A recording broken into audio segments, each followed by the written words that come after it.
little while. Welcome, everyone. Welcome to one of our very first talks, the Eureka Talks. And I'd like to actually welcome today Joe, Helen, Jay, and Thomas. Thank you for participating. How are you today? Good. Very well. I'm good. And Good to before see you we all. before we move on, we will actually to acknowledge country that we are broadcasting from respective Indigenous lands around the place. We'd like to acknowledge the elders past and present. I'm currently here in the land of the Jar Jar Wurrung, but I believe people are in other lands as well. We also acknowledge that their struggle was and still is struggle against colonialism. It's just turned into imperialism and looking for their own self-determination, and it's part of a broader struggle against imperialism. Well, today, and just a reminder, everyone, can we just put yourselves on mute, just because we have dog in the background or any unnecessary noise?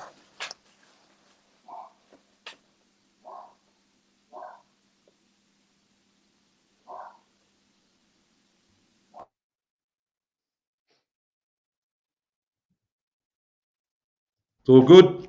Well, so I'll continue. Well, today we're actually going to talk about democracy. Obviously, for starters, the points will be it's not only at the ballot box, but the various centres of political power, new centres of power, national sovereignty, and what is it and what is the future. And KAs basically we'll talk about political economy. Obviously, in this country, a lot of there is still a feeling out there that we basically make the decision at the ballot box, and then it's all handed back to the powers that be, and that's our form of democracy. Not realising it's a representative democracy, but not a participating one. But I like to open up. It will be an open discussion, and obviously we'll kick it off. It's obviously democracy is not only at the ballot box. Would any of you like to respond to that? Yeah. If no one else is starting up, I'll have a go. I think I'd like to say first that often it's said that that's not democracy at all. I mean, it is partially in the sense that this is something that was brought about by history through a series of revolutionary upheavals in Europe, in the Americas, the War of Independence, in England before that, in the mid 1600s, the British Civil War. The French Revolution was one of the culminations of that. The problem is that history since has confirmed, and I think well confirmed, not in one country, but across the world, that the idea that emerged during that era of the separation of the executive, the parliament, and the law is not enough to bring what people hoped would come in those days, shall we say. That's the majority of people. And it ignores a reality that had to be learned that power does not only exist in the executive, the parliament, and the law, or the judiciary, as often said. It exists in other areas as well. So, for instance, the administration of the public sector, those who head it have power because they make decisions that affect people's lives. Those who control the economy, same thing, even more there. Those who are generals and admirals in the armed forces, they've got weapons at their disposal. So they do have power. That can't be denied. So how do those relate? The other thing I want to mention, which is critical, is that in a society, when you have a small group of people have lots of resources, lots of money at the disposal, move in the same circles and gravitate to all these centers of power to the top, you have a minority in control of the centers of power. So that's the limitation of democracy. While you have that, you have a minority controlling all the centers of power, you do not have real democracy. You have a vague imitation of it. I think there's just one other point about that, and I agree completely with what you were saying, Joe. Is that so? As the political situation changed in the course of history, from feudalism to merchant capitalism, and so therefore we had a different political system. There was a need for a different involvement of the ordinary people in the processes and so on. But what that also reflects is that there was a change in the economy, and so the changes in the political system also reflect the changes that occur in the economic system. And that's an important thing for us to understand. Those two things can't be separated, because if we separate them, we're saying that somehow our democracy is separate from our economy, whereas in actual fact, our economy or our political system reflects the type of economy that is underlying that system.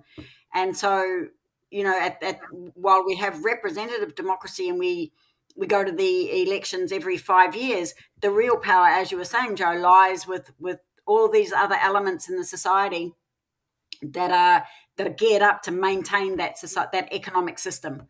And I think that's crucially important.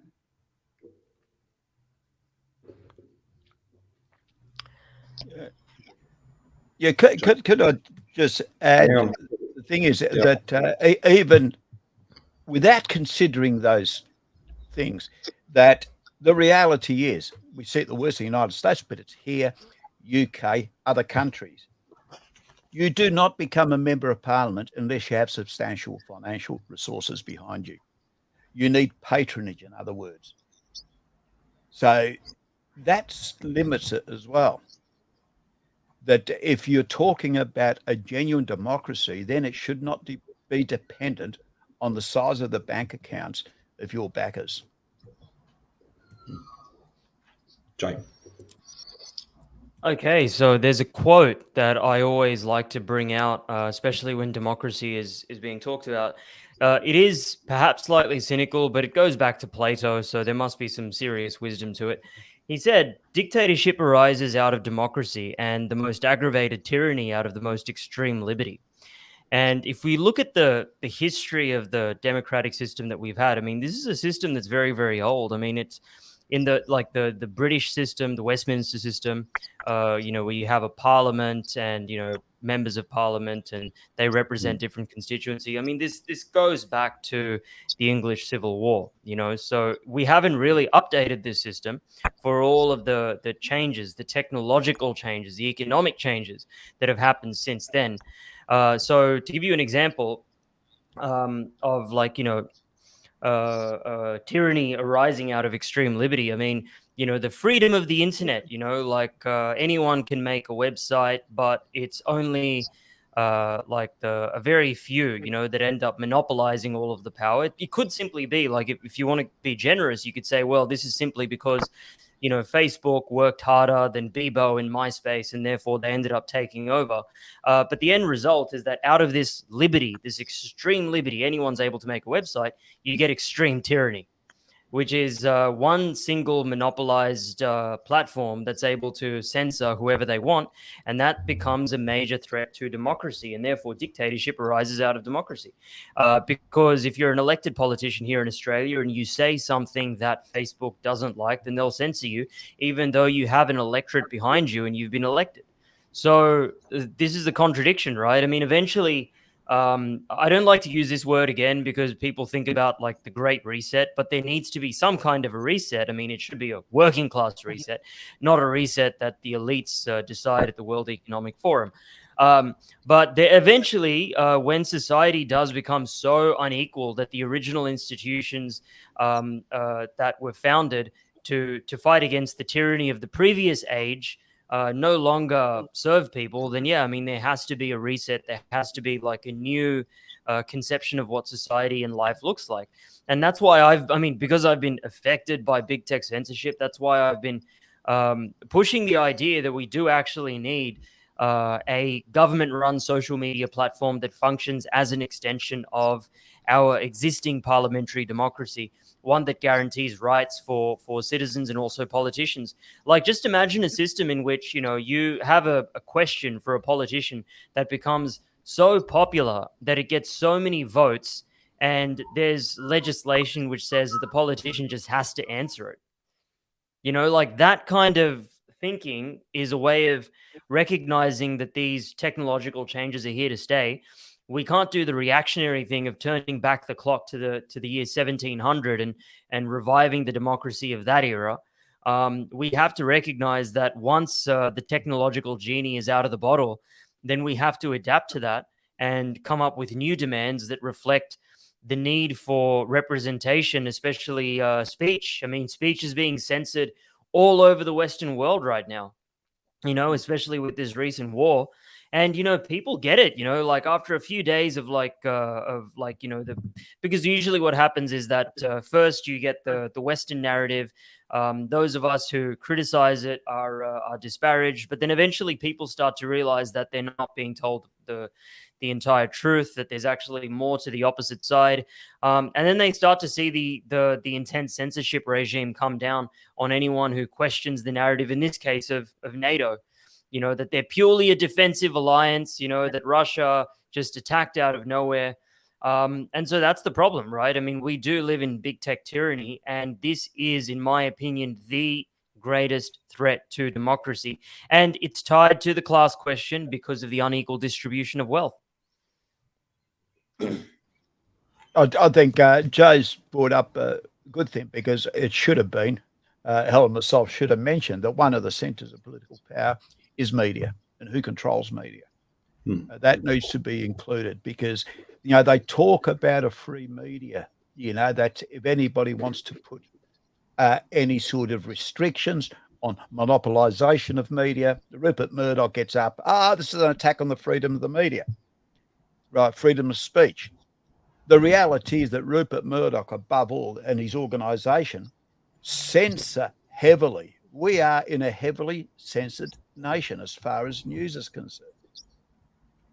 People do not always realise it. The reason why they don't realise it, because they don't see anything else when they put on a screen or pick up, you know, printed media. And it would be a shock to see, to some people, to see what other people in other parts of the world, many other parts of the world, are allowed to see. I mean, yeah, it's not perfect in other places, but Australia is one of the most censored nations on earth. That's the reality. And, you know, particularly, partly because we're a long distance from the other, I'd say things don't seem to be so close.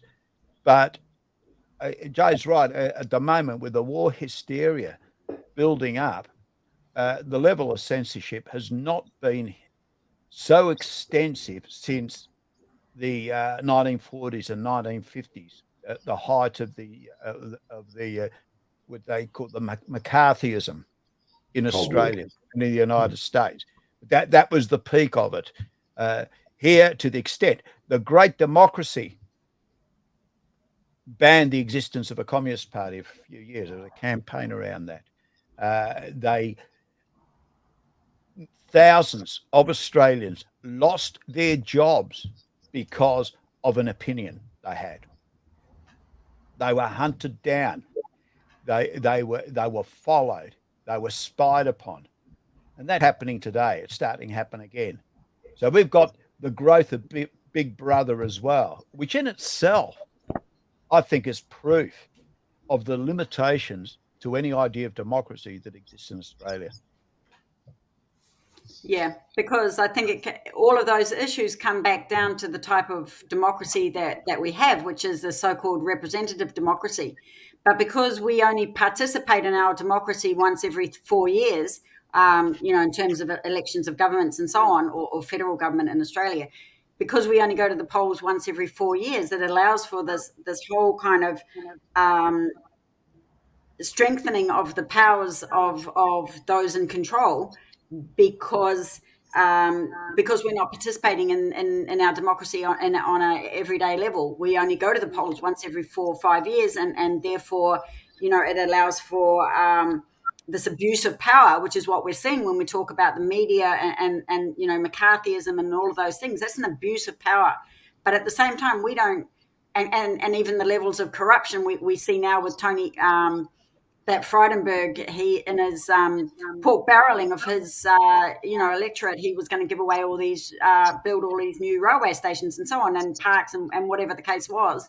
But he's had to, as a result of, you know, investigation and so on, he's had to back down on those things. But that abuse of power and that corruption is only able to flourish when we don't participate in our democracy, when we allow people to represent us every 4 years and so on. So, you know, that it comes back down to what type of democracy do we have, or do we live under in Australia?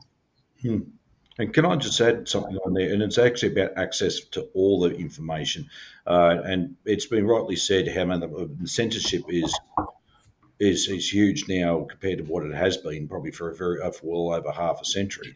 And it classically places the conflict in the Ukraine at the moment. And the way they just cut down Russia Today, or RT, it's otherwise known as, Sputnik, and TASS, or TAS, it's otherwise known as, and various other alternate media outlets, and the censoring on social media platforms such as Facebook. I think how they just cut out, and they're not listening to the other side. And the narrative is, you can look at our media and general mainstream media. It doesn't matter from the ABC to Channel 10, any of them. They're all saying the same pro-imperial line. You know, all about it. Russia bad, Ukraine good. You know, that's all it is, and not realising, and also Putin dictator. Not realising he is a popular democratic leader of Russia at the time. And they're actually interesting when they mention on Russia as well. And when they talk about opposition, they talk about Navalny, who's only received about less than 1% of any support at all, where the main opposition in Russia is the Communist Party of the Russian Federation. And you know, they still actually attract wide amounts of support throughout the regional areas of Russia as well. So they don't ever mention that, the complete full facts. And they don't mention the complete full facts about the Ukraine either, and how they use the language, how they've got everyone worked up. They want to play on people's good sense and compassion about things, from being about war, being about imperialist expansion. They want to actually address Russia as the other monster. Even those are against, say, NATO and US imperialism, they want to develop another monster to rope them in as well. And this is it's like a brainwashing exercise. And unfortunately, when they shut down alternate media, and because what they're doing now is censoring everybody that raises a question. A classic example was happening on Q&A on the ABC the other night. Stan Grant, who I've absolutely got no time for. I think he's a complete sellout to his people as well. I'm not afraid to admit that and say it. But shutting down someone who had an alternate position and actually put up the other side of the story and quickly just shut him down and had security removed, moving from the audience in the studio. I mean, that just comes to show as well, once they start doing that, they'll start actually going for everything else after that. You will be looking over your shoulder every 5 seconds. And interesting, I was talking to a couple of friends about fascism the other day, and really in all ways, it's coming out in a different form as we may know it. As you know, the system comes into more crisis, economic system further and further crisis, they're going to do all sorts of power in their power to do it softly at first, and then they'll go in hard with us later on. Did anyone else add anything? Yeah, sorry, Joe first, and Joe. Yeah, I'd like to respond to what Helen was saying about how we vote every 4 years. I mean, I think one practical reform that we could seriously demand is that whenever you give your vote to a politician, you can always take it back. So, you know, if, for example, there's a politician and the electorate suddenly doesn't like him or doesn't like her because they did something that's unpopular, and if the majority of people recall their vote for that particular politician, then there has to be a new election. I mean, I don't know enough about the Cuban system, but I have heard that they have something like that. So I don't know if somebody's willing to clarify that for me, just very quickly before I move on to my next point. Helen. Yes, they do. The Chinese do as well. Most people don't know. And there are various countries that do have it. There's elements of that even in the United States, where, you know, where governors and, you know, people like that at that level at least can be recalled if a certain percentage of the population signs a petition. Australia doesn't have Okay. that.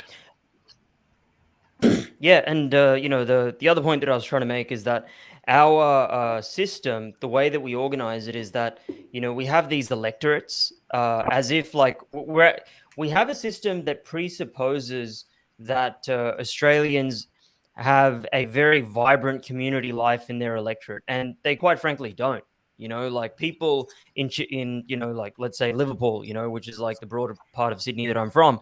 They don't have like a strong identity of like, oh, let's go to the town square and decide what Liverpool needs. I mean, quite frankly, that kind of consciousness does not exist. And so this is a kind of system that we've inherited from a time when that type of consciousness did exist, when there were counties in the UK or whatever, and they all had separate representatives, and those representatives went to Parliament to press for the interests of their particular geographic constituency. But I think, Australia, we should understand what Australia is. Australia is a nation of city states and regions. So Sydney is like, should be considered to be a geographic entity, and we should be trying to gauge the opinions of Sydney. So what does Sydney think? Not what does each tiny, like minute electorate think, because that makes it very difficult for new ideas to come to the forefront, because the existing political parties that have, complete, institutional control, and they have a long history, they end up dominating, and smaller political parties simply cannot field the number of candidates. Whereas if they were to have like elections at a more kind of like Sydney level, then you could just vote for the party that you think has the best idea, like so who do you think? I mean, I think I'm really rambling a bit, but really it's the idea of having more of a presidential system, so that like popular will does filter into the kind of government that we get. Like that's the outcome that we get, rather than like having like everything decided down at like this like tiny electorate level, which I don't think is relevant. Another thing is you mentioned David, you mentioned what happened on Q&A. I was very, very worried about that because it shows that Australia has extreme double standards. I think the way that we address this is to say that Australia, first of all, is a multicultural country. We are going to have people from all over the world, and whenever there's a geopolitical conflict anywhere, Australians are naturally going to find themselves on different sides. During the Yugoslav wars, were Serbian, Croatian, and Bosnian Australians on different sides of that conflict? Yes. Israel and Palestine are Jewish or Zionist Australians on one side, and Palestinians and Arabs on the other side? Yes. Similarly with Ukraine today, I mean, Russian Australians, Ukrainian Australians, they're on different sides. And so we have to kind of, I think, frame the problem as foreign interests demanding that the influence of foreign powers allowing for one faction of Australians to bully another faction of Australians, for one community to bully another community. So, for example, the prescribing of the Party of God, which is a green and gold organization in Lebanon, let's just say. They're part of the resistance. I think we all know what we're talking about. Right. Yeah, I just don't want this to be taken down, right? Because they do like audio censorship, right? But this Party of God was prescribed as a terrorist organization simply because foreign interests, particularly the foreign interests of a settler colonial regime in the Middle East, doesn't like them, and they were able to use their power and influence to ensure that this group was essentially they're bullying Aussies. We're allowing foreign interests to bully Australians for their political opinions, and the latest manifestation of that was the way that young Russian Australian was treated by Stan Grant, who, mind you, works for the Australian Strategic Policy Institute, which gets money from weapons companies. So he has a conflict of interest. He has an interest in presenting the NATO point of view because the weapons companies that pay pay ASPI, they serve NATO. They sell to NATO countries, as we've recently done. So that's a serious conflict of interest. So I think I would argue that this comes down to there should be a test, a legal challenge on the grounds of the Racial Discrimination Act, because if some ethnic groups in Australia are censored and other ethnic groups are encouraged and like celebrated in their opinion, then how does that fare for the future of multicultural Australia? I think it's actually quite threatening. So to summarize, we need to frame this as an issue of like foreign interests pitting different Australians against each other, because that's what's happening. Yeah, I think there's a lot in that, but just for a moment to sort of get back to where we were before, that there are a couple of popular wisdoms that I think should be repeated. And one is that politicians notice we exist during election campaigns and don't want to know us after. There is no sense that there's a possibility of recall. That's one thing that Joe was mentioning. So that's a very basic thing, that why do not politicians have to account to their constituents for what they do? They should be supervised. One would think in some way in a democratic society, be supervised by their constituents. And the other one is that none of the bastards work for us. They work for themselves. The system is rife with corruption, and it corrupts. But third one, I thought of another one, is that the realities, and the polls are saying this, that an increasing proportion of Australia does not trust the Australian electoral system and the main players in it. That is a reality. Now, the media often, and some of the politicians, label this as a worrying turning away from democracy. I would say it's actually the opposite. It's the opposite. People are saying we don't have democracy. We want real democracy. That's what they're saying.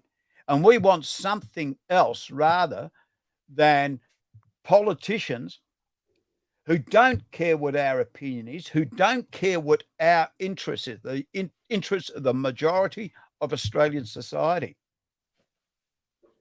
And to quote, and I think something, or to paraphrase, I think it was Karl Marx said, you get an opportunity every few years to choose which section of the ruling class will misrepresent you.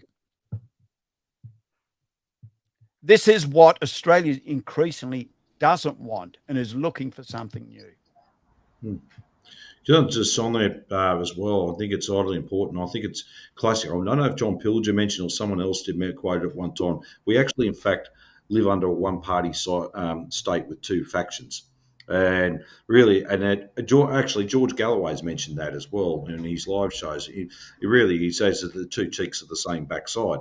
That's to put it very nicely. and really, there isn't, because you have a look at what's called the government and opposition, a traditional parliamentary setup, government opposition. The government says one thing, and you think the opposition would be having an opposing side. And really, they're pretty much agreeing nearly on every conceivable thing. And a classic example I would put on, it's not just what's happening in recent events, but we'll even go to the economy as well. They all believe in neoliberalism, free trade agenda. And basically, free trade agreements, which should be actually correctly called low-wage agreements. But what happens, and myself and Helen was there that time a few years ago. We were in Perth, and we went to a rally against the Trans-Pacific Partnership. I think that was back 7 years ago, 8 years ago now. And it was organised by the respective trade unions, and I think, I'll forget the other name of the organisations been involved in it. We had speaker after speaker, and no one really cleared. They all knew that this is really bad. Neoliberal economics is bad. It basically it destroys our society, and especially working class communities and Indigenous communities, etc. Then the politicians are up there speaking, And the Labor politician at the time, I believe her name was Alana McTernan. She's a well-known Labor Party identity in Perth. I think she's in the state parliament over. Got up and said, "There's nothing wrong with free trade. We agree with it. Actually, it's really good." And trying to explain it. And I'm thinking to myself, well, have they actually honestly read through every document that goes through Parliament? They don't. Their term of democracy is, well, they've been elected there, but they just have to toe party line, or what's the line at the time. They actually don't have a chance. You're voting yes on that, whether you agree or not, and that's it. And obviously, you vote, and then voting against the interests of the community or constituency they represent. And so, once again, it's quite what did they? Someone quoted this word. Australia was a superficial democracy. I don't quite understand, but I was at that. I didn't quite understand at that time, and now I know. And it might, on the surface, might look like it, but underneath, it's basically just the It's an argument over who's going to be the executive of the capitalist system. That's basically what it is. It's executive control. Who's running it? Who's running it at the next term? Will it be Labor or Liberal? And that's where it's narrowed that fight down. But who can do better at what? Who can go to war a lot better than the other? Who can basically destroy industry better? That's where the argument comes to, because for many years I hear people complaining, oh yes, the opposition, more of the same. Well, they don't understand that's actually part of the capitalist economic system. They're just they're just one faction of was it one of the two factions of the same party. Helen, did you want to add anything onto that? Well, only to say that while we don't have a constitution that forces governments also to represent represent people outside of the election as well. So, our politicians, the way our constitution's framed at the moment, they're not answerable to the people at all. So there's nothing that says this is what, if they make a promise at election time, they must fulfill that promise within their 4-year tenure, if you like. There's no rules governing what these people do. And so they get into power. They don't have to back it up with anything. In fact, we know how many times they don't follow up on their promises at election time. They're under no scrutiny. There's no public servants that scrutinise what they're doing, what lies they are telling during election processes, and then when they get into power, they don't do anything. And sure, we understand, it might be difficult to fulfil these things within a 4-year time frame, but at least if they could start the process of it and so on. That's what public servants should be doing. They should be holding government accountable to what they say they're going to do. And we should have a whole lot of processes in place that really hold our system to account. And at the moment, there is nothing. There is absolutely nothing holding our system to account. Yeah, just on that, I mean, being involved on opposing the TPP here on the eastern side of Australia, but also the US-Australia Free Trade Agreement. And, this thing about freedom of trade. And I just want to mention the misuse of language, because no one's against freedom of trade, and free trade agreements and so on. The implication is that this is an arrangement between equals. And these things weren't. When the TPP was analysed, it was very clear there was only a one-directional freedom. The same with the US-Australia Free Trade Agreement. And the proof that we were right came immediately after it was signed, because immediately Australian exports to the United States were banned, and United States exports to Australia were opened up. The problem with that is there was a mechanism there. If one party saw a problem there, but who had the authority? Who actually decides when it goes before a tribunal that's set up by the United States, by the way, where they're going to rule? And they can drag it out. So we had small cases, and it got bigger and bigger. Australian beef, for instance, was banned from the United States. Australian wines were banned from the United States. There were a lot of other products, and we're still doing that. And it became quite obvious, and you can see it now. You go into a supermarket, and you go to the fruit and veggies. How many fruits are imported from the United States or Israel, because there's also an agreement through that there, when fruit from Australia can't be exported to the United States? Now, that's just a small example. The era of culture, and that's one of the other big areas we should be talking about. It's related to news and information. That one of the effects of these agreements was the downscaling of Australian content on TV, film, theatre, everywhere. And it's part of a nation's identity and sense of what it is, how it sees itself. It is really important. It manufactures ideas, ideology, attitudes to things. And this was curtailed. The internet has added to that, in my opinion. We've had a massive Americanization of Australian culture. Even our language is changing. It's been Americanized. So that is a problem. And I think if we're talking about democracy, for a people to be able to exercise their democracy, to even know that they've got it, they need to have a sense of who they are. And they need to have, in some ways, I'm not talking about against other people, but a pride in being a people. Because if you don't have that, you have very little. So, that really needs to be paid attention to. But I think having said all that and all the stuff that's gone on, I think we need to raise the banner that every centre of existing political power must be challenged. Right? The long run aim would be to have people who work in these areas to challenge who's in control. And none should be left out. But just as important is that, and this is the big lesson of history, and it was the big lesson when this system came in against the old feudal world, starting from the English Revolution, the peasant uprising in places like Germany and the Netherlands, Holland, I think it was then, that there must be the rise of a new power, and a power based amongst the people.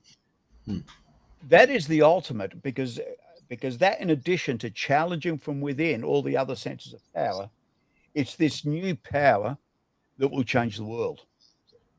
And this is what needs to be talked about.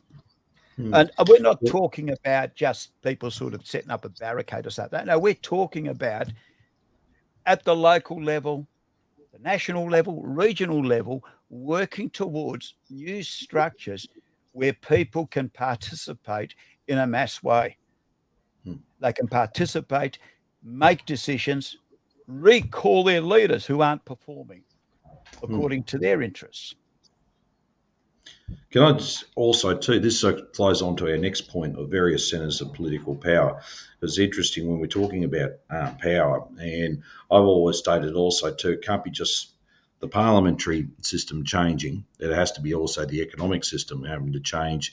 And I just want to make comment. I was talking to a very good friend and close comrade of mine on the phone last night. He lives in Western Australia there, and he lives out of Perth. I won't mention the town. He wants to keep his residence private, so I won't publicly advertise it. He lives an hour out of there, and they had last year had a big gathering on his property. Many people, over 125 people, and obviously it was on the back of the mandate, COVID stuff. But they were actually discussing political economy, how to actually arrange setting up virtually a new economy altogether, and also how to empower themselves, making their own laws and that. And when I was talking to them last night, I thought, well, really, this is how, like a Soviet, I'm sorry to use this term, and if anyone will be watching this in future, I'm not trying to trying to pull the wool over your eyes, but this is basically what a workers' council or council of deputy looks like. Okay, let's say in what was known in Russia at the time of the turn of the 1900s as basically people power. And like you correctly said, Joe, it's not something at the barricades and on the streets protesting. That's not what it is. It's a system of it's an actual systematic change in the whole structure from the economic basis to what we have what we currently know as new forms of institutional power, be it like a people's parliament or people's congress, new laws, education, media, etc., thrown into it. So I'll open it up. I'm going to hog up all the space. Who would like to start first? Yeah, well, just a bit of clarification. That Russian word, Soviets, it's Russian for councils. So That's we're right. talking about councils. It's something mysterious. Sorry to use the language there. Made about that. It's just the Russian word for councils. So, I mean, two things that come to my mind besides the having new forms of economic organisation, new forms of production, that having the workforce, having democracy at the place of work to start off with, of having a system there where they participate at the very least in making the decisions of that enterprise, where the investment goes, who gets what share of the rewards, how much to produce, their relations, developing a greener technology, all sorts of things that should at the very least be democratically discussed at a workplace and a collective decision made. But that's at the workplace. But at the same time, because people don't only live at work, they live at home as well. They live in communities. And we need to have that some sort of mechanism, again, where people can come together. They can discuss things. They can make decisions. They can have them implemented. And one word which I've seen come up from a few sources, or one term, I should say, recently, is the idea of people's assemblies. And I think that's a good idea to canvass around the place. That why shouldn't people's assemblies be involved in the process, first of selecting their candidates, but also evaluating their candidates? Are they performing? Are they serving our interests? And having a network of these things around the country. But the third thing, which is what I started talking about, is this idea of different forms of business organization. There's an overemphasis on individual ownership. But there are various forms of that can take, which take a collective aspect. Yeah, in some respects, yes, you can have government-run instrumentalities. I think there's some potential problems there, but as long as this question of internal democracy is resolved, that's good. But there are also extra government forms, like leasing, cooperatives, various other forms that need to be looked at. But what they all have in common is they have the potential for collective decision making through that, the transferring of economic power down to the base, to those who actually do the work. And this is what Australia needs to be talking about. This is the kind of vision we need to build for the future. Okay. Jay, Helen, sorry. Helen, and then Jay. Yeah. I was just going to, one point that you raised there, Joe, was those that create the wealth. So I think, for some of our viewers, what Joe was saying might seem like, well, how do you do this? How this is not possible. And it might seem like it's not possible. And of course, again, if we have the attitude that something's not possible, then it's not going to be possible. So first of all, we've got to, we've got to get people's consensus that this is the way to go. And secondly, we have to realize that if we create the wealth, then we should have a say in how the wealth is spent and where the wealth is going. and we don't have that in our so-called democracy. And I think that's a crucial point. We need to start recognizing that we create the wealth, therefore we should have a greater say over where the wealth is spent and so on, and where the wealth is going to go.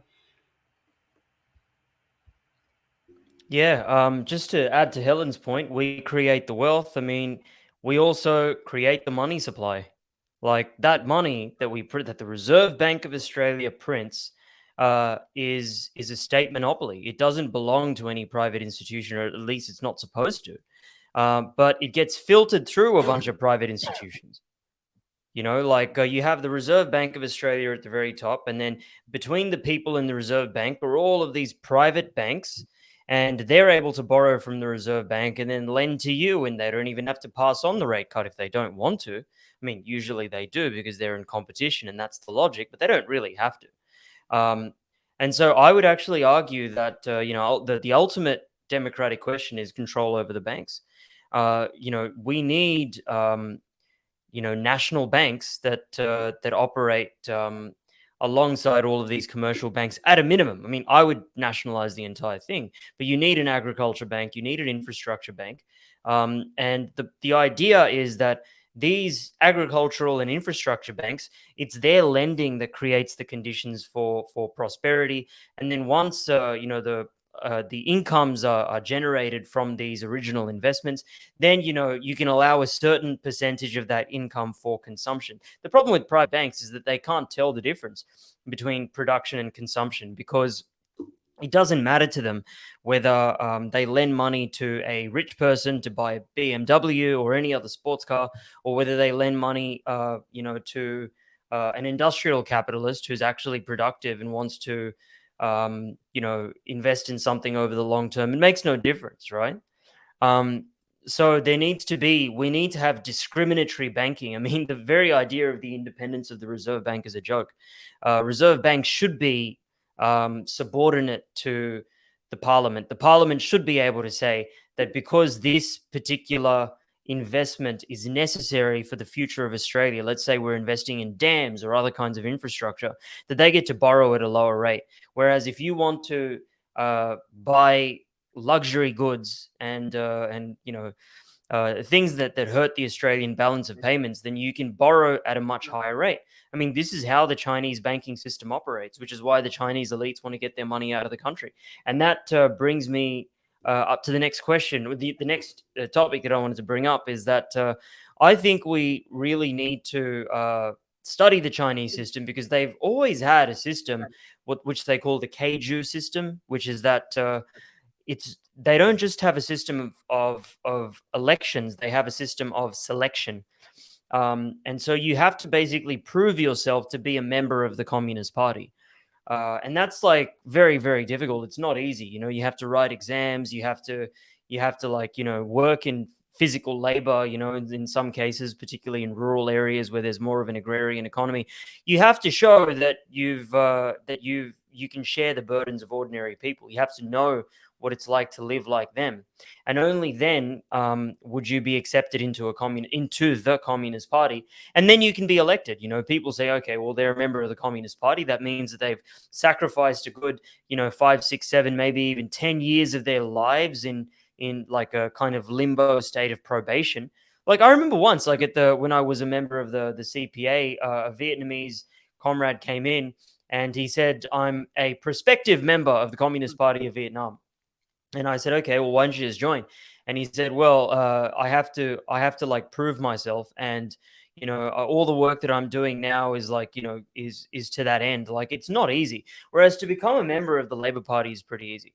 And that's a way of kind of, because if you're like a rich person, if you're a billionaire, you're going to think, or if you're kind of just money minded, then you have to kind of weigh up, it's like, do I want to spend 8 years of my life, trying to become a member of this party? And at the end, they might even reject me because they just think I'm not like, good enough, right? For whatever reason, like bad public speaker, not intelligent, incompetent, whatever, right? Or do I just focus on making money? Whereas here, the people who just want to make money, it's very easy for them to join any political party and then have their opinions heard and their agenda listened to. Yeah, can I just add to that? In that particular party, you don't just join. You have to be nominated by Yeah. workmates, neighbours, people who within your circle, and one of the things expected that people keep on touch because they can constantly being assessed by the same people, their own people. And one thing that's not widely known that even if those who do get into Parliament, that's the nationally or the regional level, still have to have a paying job. They don't get paid wages. The only people who get a salary are on that level are the ministers. So if you're not a minister in the government, you don't have to be a member of the Communist Party to stand for election either. Just in reality, there's an advantage. But I want to raise something to go back to the economy, and I wouldn't say that in a truly democratic economy there'll be no private run enterprises or privately owned enterprises. They can be, and I think there is room for that. Some do make a contribution. I think the main thing is that they should be expected to operate in a democratic way anyway, so they need to do that. But that's part of the mix, particularly when you're talking about smaller business. There can be some that can be a bit larger as well, can fit into that. But there's another side to the economy. We're talking there at the micro level. At the macro level, every society needs to plan at some point. And the only way you can plan is for that, the overall plan, to be decided at government level. And part of that planning is ensuring the strategic resources are available. So there is, and we've got some of that here because we have that in terms of health and education. In reality, it's supervised by government. But there are other areas. And Jay, I agree, really probably the key is the financial system, right? We need to plan because the financial resources need to be there to meet the objectives that society has chosen to reach to. And it goes there. Energy is another one. Transport is another one. So these key resources, which are generally natural monopolies anyway, because they're not running they don't operate in competitive markets. None of them. There's only a few monopolies in it that, in order to fit in with the needs of society and to plan over a period of time, they must be regulated. They must be under the control of government. Otherwise, it's not going to work. Otherwise, the planning of government is going to be out of sync with the needs of society. So we need to take that into account. But it's two levels. And it's not particularly socialist. It is not particularly capitalist, because both social systems will do that when they need to. And we might be getting a bit more of that now. When a capitalist system is in war, it reverts to a very high level of central planning because it must to wage that war. When we saw that in 2008, 2009, a little bit, but when there is an economic crisis, get to a certain point, all governments, whether they declare themselves capitalist or socialist, move towards central planning. The question is whether or not, because everyone does it. When you're doing well, you need a little bit less regulation because things are running themselves. The question is not whether there's central planning or not, but in whose interests. That is the question, and we must insist, and we must get this out there. We must, in Australia, that yes, we do need government planning, but it must be in the interest of the vast majority of the population. I'd like to see examinations for politicians. Like if a politician wants to run, then they have to go through some kind of a course. They have to know about Friedrich List. They have to know about Karl Marx. They have to know about Adam Smith. They have to know about all of the different economic theories, right, that are of relevance. And if they don't like manage to pass these tests, then they don't get to run. I mean, it's kind of like there is like a kind of, people will accuse this perspective of being quite elitist, because there's like an opposite perspective, which is to say, no, it shouldn't matter. There should be no kind of qualifications. Anyone who's a citizen of the country should be able to run for parliament. I mean, I just tend to disagree. I think you need to have some kind of system of selection plus election, and I think the Chinese have really shown how that can be done. Actually, just on that before we move on to actually the point that we'll move into the next point, new centres of power. It would be very strange indeed if all of a sudden the politicians had to sit in an exam and have how intelligent they are, how hard-working they are, and if I am very convinced that even if they do one day's hard work, they drop dead in no time, I think, some of them. But yeah, it would be interesting to see an intelligence side. They should have to do physical labour. Everyone who sits in Parliament should have to do physical labour. And actually, on a more serious note of that, what's very important, it's very few actually actually came from a working background of one form or the other. Although the local member here we have federally, she's actually a hotel cleaner, I'm led to believe. Well, she worked as a contract cleaner and all that. But when you look at all the politicians, most of them are not from that background. They're usually either very educated with law degrees or economic degrees, MBAs, all that, studying for marketing, etc. And, very few are actually from actually working background. And I find it very interesting. It's because I think it was Ben Chifley. He was the last of our prime ministers. I mean, besides the controversy he did in 1949 with the miners' strike, but he was the last last prime minister ever came from from a working background. He was a steam locomotive driver.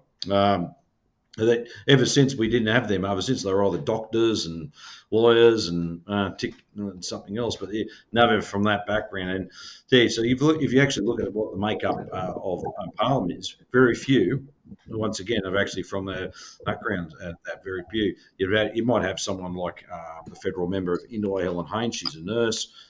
You might have someone else as a teacher, or you might have someone who's from a trade background. But once again, as I said, there's very few and far between. Most of them are all educated. I just wanted to throw that in there as well. But yes, I think they should sit an intelligence test and do his hard labour. Well, I think even what Joe suggested before, I just wonder whether any of them would ever pass. Exactly. If they fail, they do 8 years of hard labour. I think the key there, Dave, to what you were saying about workers being able to be in Parliament, part of the whole thing is that workers need to have the opportunity to be educated.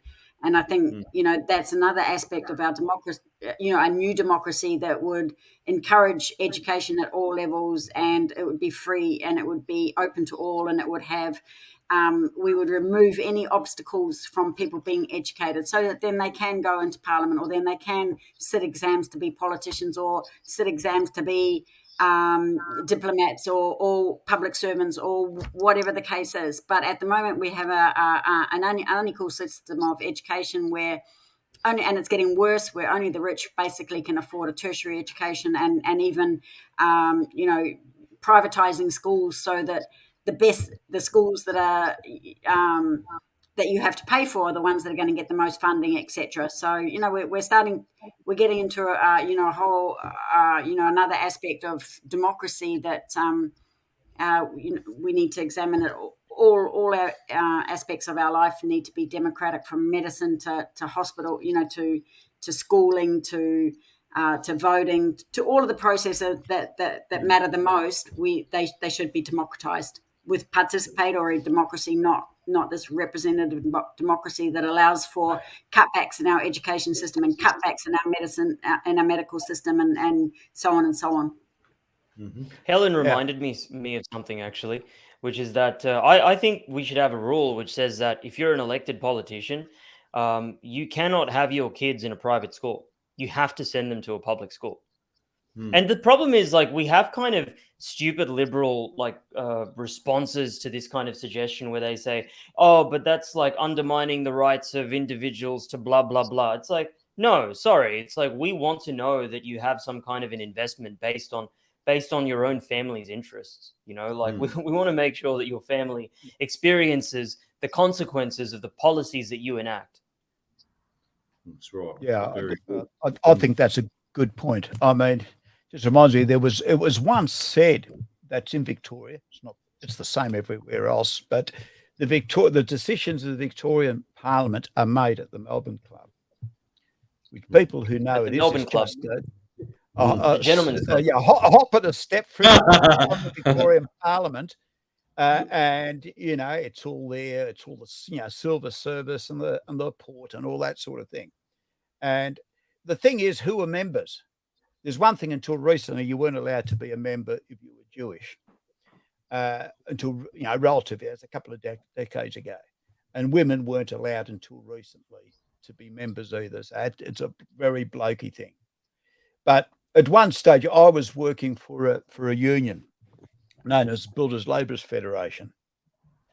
And as everyone knows, deregistration of that union proceeded during the 90s. And that decision to go forward came out of a meeting at the Melbourne Club. There were members of key members of the Master Builders Association. There were a couple of judges. One of them was actually the judge who presided over the case. There are a number of politicians who were members. Now, the union found that out because one of the invitees didn't like it and spilt the beans. It was actually one of the Grollo brothers who had, because of the Sicilian background and that, had a bit of a different attitude. But that he walked straight out of that meeting, straight to the union office and says, there's just been a meeting at the Melbourne Club and they're going to get you, and this is what they've just decided to do. So the key players were at that meeting. Now, the media hushed that up because there were also media representatives at that meeting. And often, and that underlines really how political power operates in this country. Yep.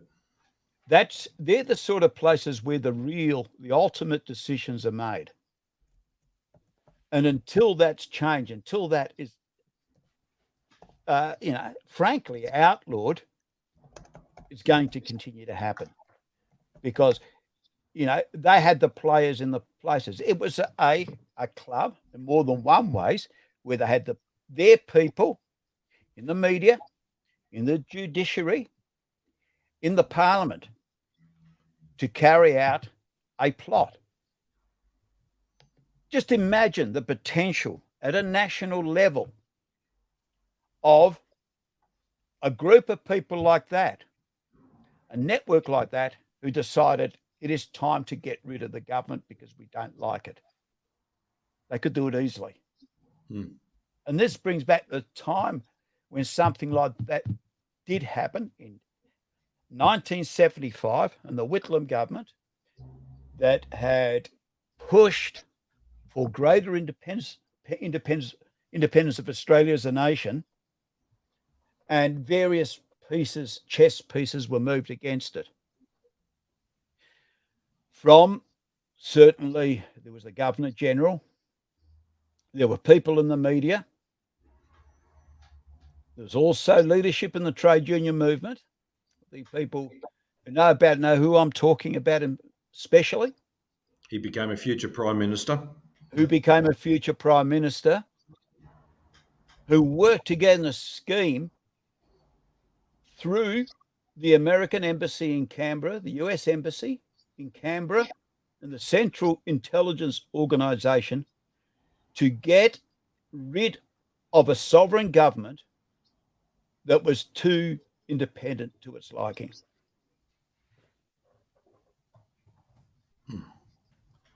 that proved that political power did not only reside in the executive, in the parliament, and the judiciary.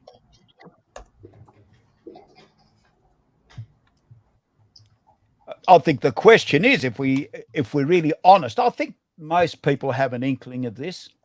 They really understand, well, it's not all that it's cracked up to be. And I think the real question is, all right, what has been said today is a very nice story and a really nice place to get to, but how in the hell do we get there? And we need to start answering that question. So we need to start the first steps as a nation. We need to start people coming together and exploring the possibilities and enacting them. We need not to wait for a new democracy, or we could call it a real democracy, to arrive. We need to start building it from today. Well, actually, that leads to that point of new centres of power, though, and we have been touching on that as for our conversation as well. It's very interesting because what are we going to replace it with? I think, look, it's going to come to the realisation the current system, the current model we have, is going to become unreformable. Obviously, we're going to have the our powers that be at the time trying to undermine all the way, be it regarding having a meeting in an exclusive gentleman's club somewhere. Sorry to use that term, but meeting together with various other stakeholders to try and undo a sovereign government. I think that's it's about time we have this discussion. A new form of, what did I say it was? A new centre of power. So I'll open it up. Who would like to go first?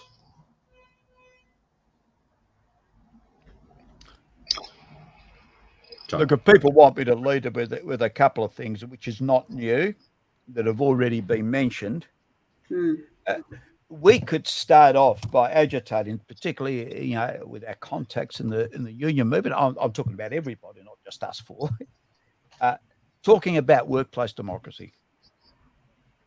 We need to encourage the unions to take up the concept of workplace democracy.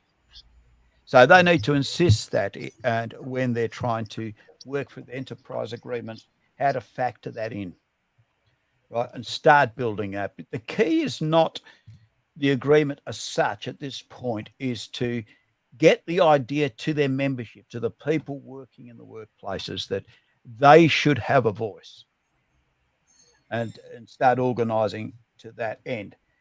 To start in a local level talking about people's assemblies. Right. Again, perhaps starting off with local government. We get sometimes small elements of that. We talk about our local members should be made to face their constituents every now and then around specific things. So they're concrete things that can be done at the local level. That's where you start, and then hopefully, in the future, many locals will make a bigger picture. And the other one is start looking at, and one thing that encouraged me, one organisation here in Victoria, Earthworker, has, small scale, they've begun a number of cooperatives that are actually working. There's one in Morwell producing stainless steel hot water tanks, for instance, and it's taking off. They're looking at constructions of dwellings. There's been some talk with some unions, particularly CFMEU. There's a number of others in training area. I can't think. There's about half a dozen altogether, and there is a community of people who've been winning around to that, and that it's possible. I think there are a couple of lessons in that sort of thing. One is that we don't just have to sit there and take it. If we're losing our jobs, right, we don't have to accept it. We can get together with people and say, right, let's find ways to create our jobs. At the same time, we can give something back to our community.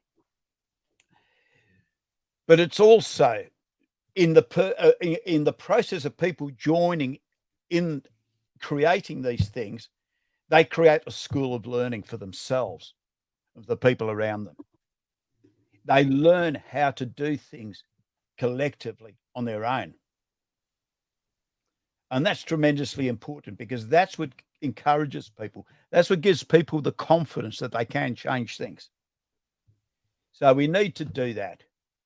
I just talk from one country. I know in northern Spain, there's a place called Mondragon, which is a town which has become a collective of cooperatives. They have 80 odd thousand people working in them, but they also run, they've got their own bank, they've got their own university, secondary schools, primary schools, everything pretty much. They've got an agricultural part as well. Now, when the national economy started going downhill there in the back in the 90s and until recently, that was the most successful part of the national economy. If we look at any region, the most successful.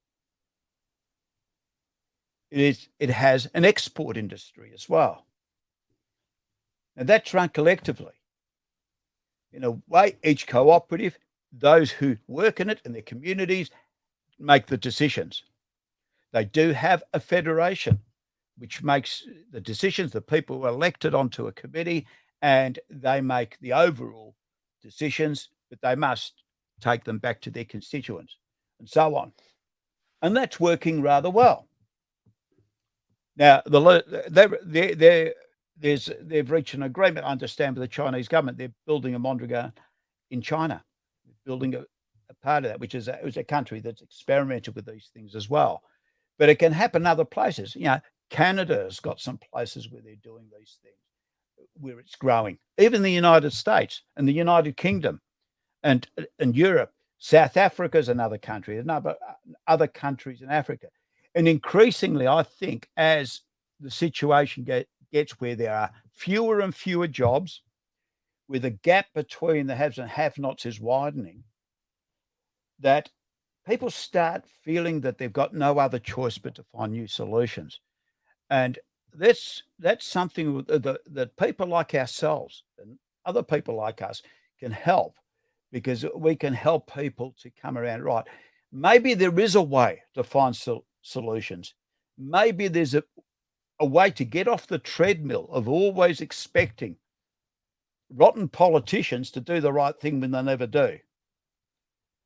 Right? Bypass them. See if we can bypass them sometimes and do things for ourselves and say, righto, you didn't want to help.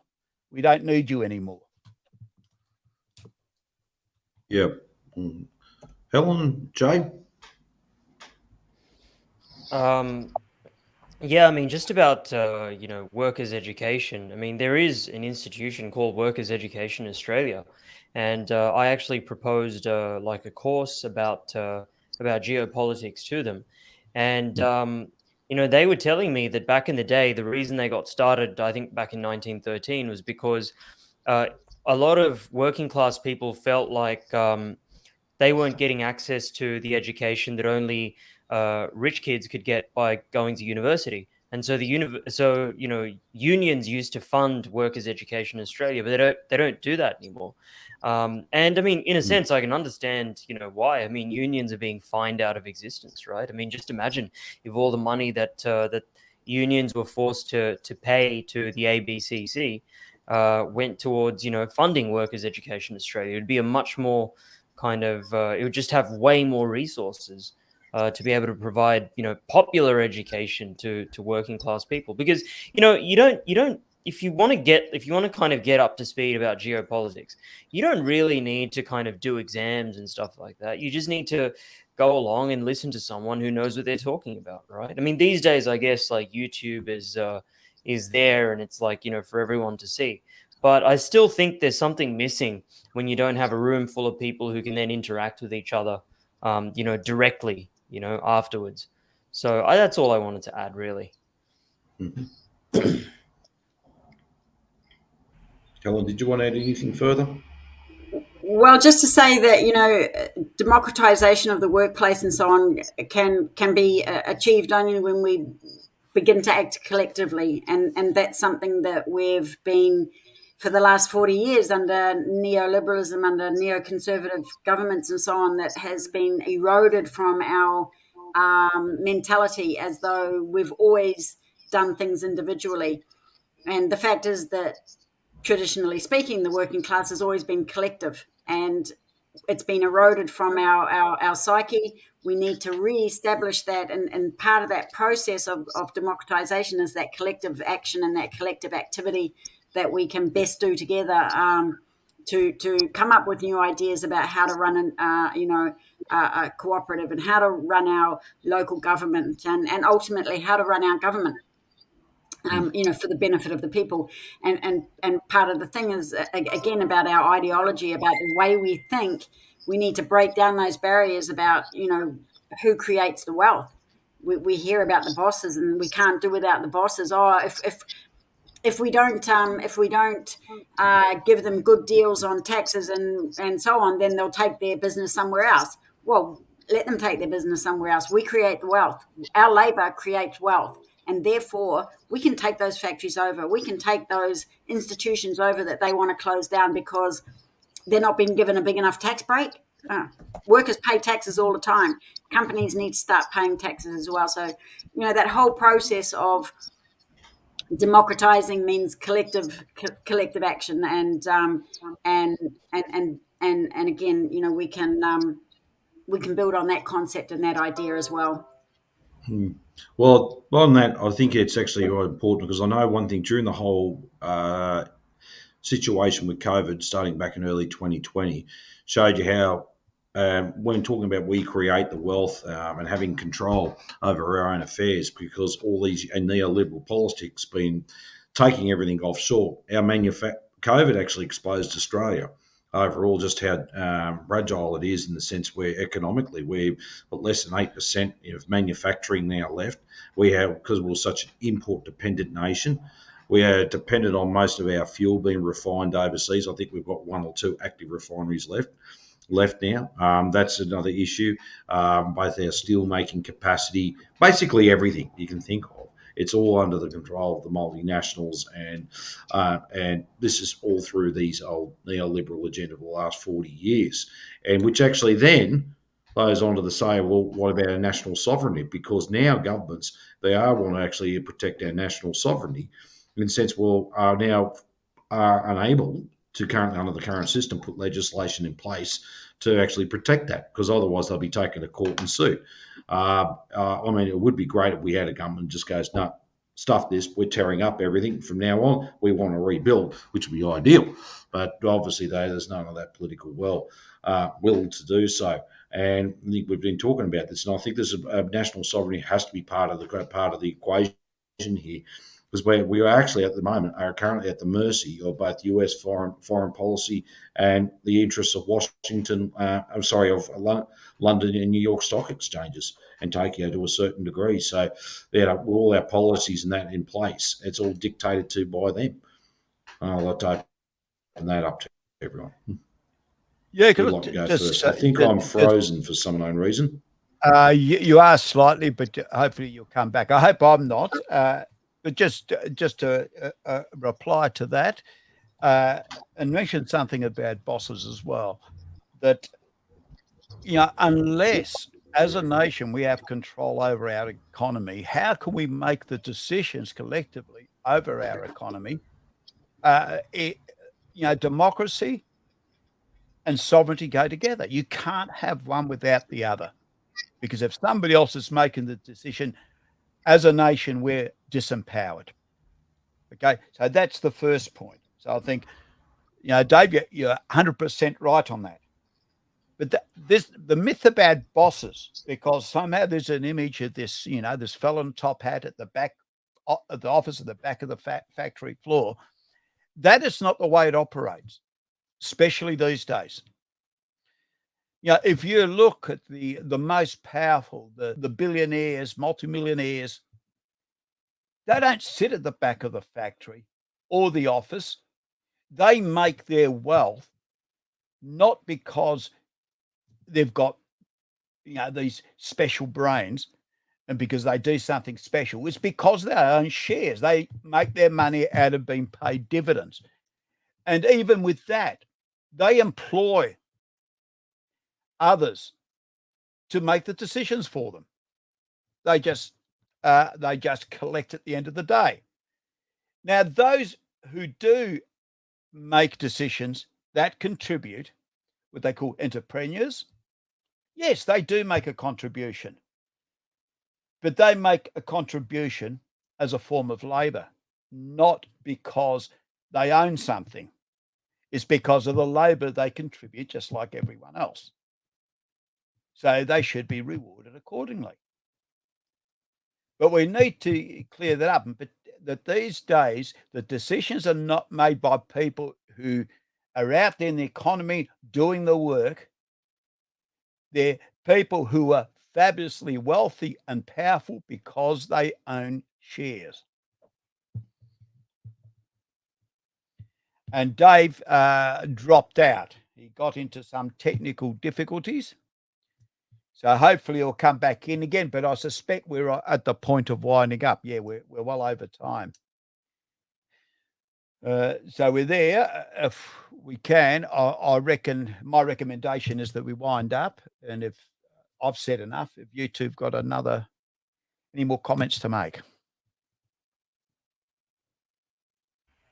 I would just say that the employing class is recognizing the need for democracy in the workplace. These ideas are not they're not just our ideas being on one side of the political spectrum, if you like. You know, the recognition of the need to change, that things are changing in society is coming from all aspects of life, and but the employer class is using it for their benefit. So all of the kind of positive things that we talk about, they are using those similar positive talks, and they're using the same kind of positive language, but they're using it for a different motive. Their motive, of course, is to make more money. So, we always have to be conscious of the fact that there are these two clashing points, if you like, or two different ways that people see the world, and who do these things benefit the most. So on the one hand, we have the employer class that wants to make more profit.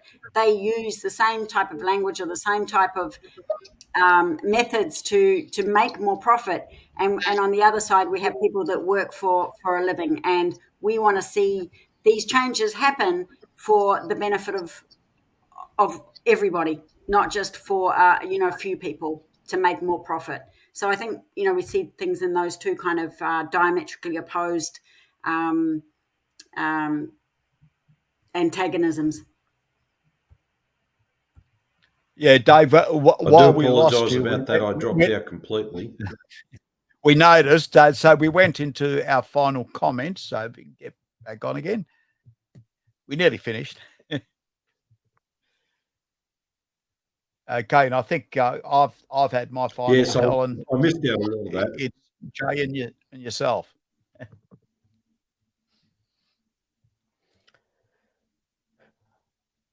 What was that for me, or because I thought we were wrapping up? Yeah, we are. Final comment. That's all. Oh, right. No, nothing really. I think I've said everything I've had to say. I think we do need to just for a final comment. I do think we need to seriously study alternative systems to the inherited, Westminster bicameral system that we've inherited. By looking at the Chinese system, the Vietnamese system, the Cuban system. And the only way that we can even open up this discussion is by undermining the myth of Western exceptionalism, that our system is the absolute best and everything else is just an Oriental despotism or a global South tin pot dictatorship. It's not. The world is a lot more complicated than that. The West is in decline. The East is on the ascendancy. We have to recognize that and learn from it. And do it our way. Absolutely. Well, look, I thank you, everyone, again this evening. I think we covered all the points. I do apologise about that. I had a bad internet signal. I don't know what happened there, but everyone blocked out, and I dropped out completely there. So I missed part of that conversation. Obviously, I'll go over the rest of the conversation later. But look, I thank you for your contributions. today, friends, and I hopefully we will be having many more of these lives in the future. I think it's a great way to discuss, to get the discuss. Well, sorry, I'll rephrase that. It's a great way to kick the discussion off amongst everybody, and for those viewers in the future, look, talk about this. Let's get the talk going out amongst everyone. Let's start on top of the talk, the education, the organisation around it. It can be done. Is it easy? Not necessarily, but it has to be done one way or the other. Look, I thank you once again, everyone. It's been nearly an hour and a half. Well done. I think we will be doing it. I think we have our next lives. We will work out some dates determined in the future. But have a good weekend, and thank you. See ya.